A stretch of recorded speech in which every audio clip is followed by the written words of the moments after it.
We think that we have everything we need. A Net Zero festival took place this week in London, at a time when net zero seems quite unfashionable, at least in Westminster.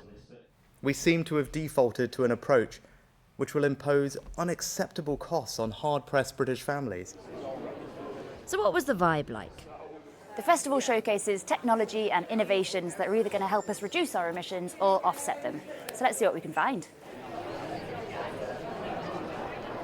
We've got a virtual experience of basically immersively into our woodlands. We can't bring our woods and trees here to the conference, so we're going to take you there through our VR headset.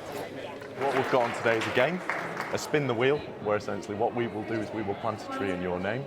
And what that will allow you to do is not just be able to say you've offset some tons of carbon, but also it's very good from a social perspective for farmers and things like that. Great. So if you want to play, of course I want to play. We can get the game up. Of course I want to play. Although the Prime Minister might have been keen to put the brakes on parts of the transition, many of the big companies present here are still going full speed ahead. It obviously it can be tricky when you hear kind of differences in priorities coming from policy. We want policy to be secure in this space, but it doesn't change the focus that we have on this. And I think there are so many businesses that you'll speak to that have the same perspective. There's so much that's been done already in the sector and across industry. So keeping that momentum going is really important and key.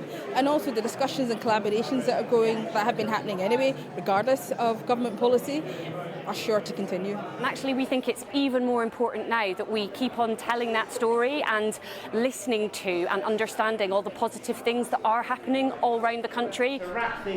So, despite the change in political mood music, business is still singing from the old song sheet. The UK still has net zero targets. It's still one of the most advanced economies in the world in pursuing those net zero targets. There are still multi-billion-dollar industries that are investing really aggressively in new clean technologies. So, there's frustration, but also there is still a real sense of optimism around this agenda. Is tackling climate change at odds with the cost of living crisis that people are facing today? They are only at odds if you make a policy choice to put them at odds. With a breakdown in consensus politics over net zero, can a strong political case still be made for it? Alistair Campbell gave a keynote speech about just that.